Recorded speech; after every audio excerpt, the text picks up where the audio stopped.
Pinaiigting ng Binmari Police Station ang koordinasyon sa mga barangay council kasunod ng pagkakabilang ng bayan sa listahan ng Yellow Category Areas of Concern ng COMELEC sa halalan ngayong taon.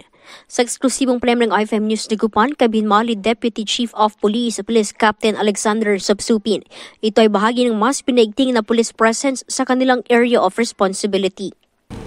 So, number one dyan, ma'am, na ginagawa namin ngayon is nagkiki-coordinate din kami sa mga barangay.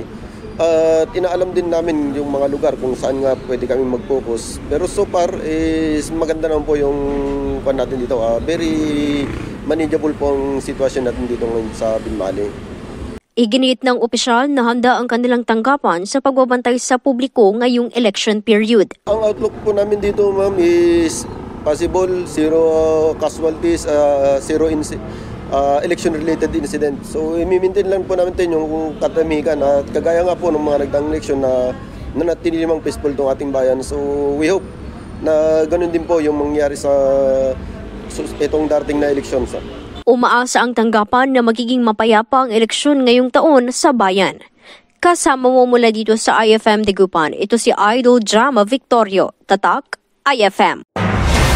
IFM News. IFM News. IFM News.